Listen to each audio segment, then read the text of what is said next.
Alam nyo ba na pwedeng-pwede din pala tayong gumawa ng cookies gamit ang kawali lamang? Kaya wag ka nang mamroblema kahit wala kang oven ay makakagawa ka nito. At higit sa lahat ay pwedeng-pwede mo rin itong gawing pang negosyo. Tara, umpisan na natin.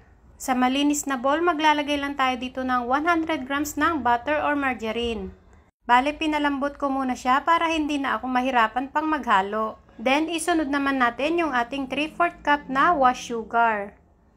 Pwede naman kayong gumamit ng 1/2 cup ng wash sugar at 1/2 cup ng white sugar. I-mix lang natin ito hanggang sa maging soft na yung kanyang texture. At kapag nahalo na natin ng mabuti, isunod naman natin yung ating isang buong itlog. Then maglalagay din tayo dito ng 1 tablespoon ng vanilla extract. I-mix natin siya ulit hanggang sa mag-well combine na ang mga ito. At kapag nahalo na natin siya ng mabuti, isunod naman natin yung ating 1 teaspoon na baking soda. Ito yung magpapachewy sa ating cookies. Then, maglalagay tayo ng 1/2 teaspoon ng asin, pambalance lang natin sa tamis.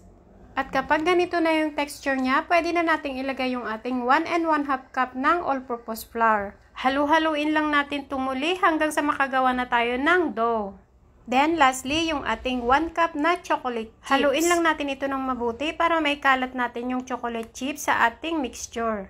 At kapag nahalo na natin siya ulit ng mabuti, ilalagay lang muna natin ito sa freezer ng mga 1 oras. Patitigasin lang muna natin siya. And after 1 hour, eto na siya.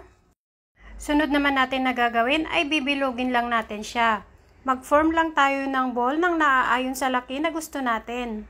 Medyo bilisan po natin yung pagbilog natin dito kasi madali lang pong lumambot yung ating cookies. Bali, nasa 15 piraso lahat yung nagawa ko dito. Ibabalik natin ulit ito sa freezer ng mga 3 oras. After 3 hours, eto na siya, matigas na siya. Then, pwede na natin siyang lutuin sa kawali. Kailangan po mainit na yung kawali natin dito bago natin siya isalang. At kailangan din po yung apoy nyo dito ay mahinang-mahina, yung halos mamatay na siya. Ayan, 4 lang ang ilalagay natin dito para meron silang space. Kasi unti-unting lalapad ang ating cookies habang ito ay naluluto. Hindi po ako magbibigay dito ng oras kung ilang minuto ko siya niluto. Depende na rin po kasi sa hino ng inyong apoy kapag kayo ang nagluto. At kapag napansin ninyo medyo brown-brown na yung gilid niya, ibig sabihin ay luto na yun. Basta silip-silipin nyo lang po siya ng madalas para maiwasan yung pagsunog ng ilalim ng ating cookies. Medyo malambot pa ito, palalamigin lang natin ng ilang minuto bago natin ito kainin. Pasensya na nga pala mga mare, kung ngayon lang pala tayo nakapag-upload. Medyo busy-busyhan lang ang ating kusinera. Sana po hindi po kayo magsawa sa akin dahil marami pa po akong ibabahagi sa inyo ng mga easy dessert at masasarap na pangmeryenda. Shoutout nga pala sa aking 1.2 million followers. Maraming salamat po sa inyo. Hanggang sa susunod. Bye!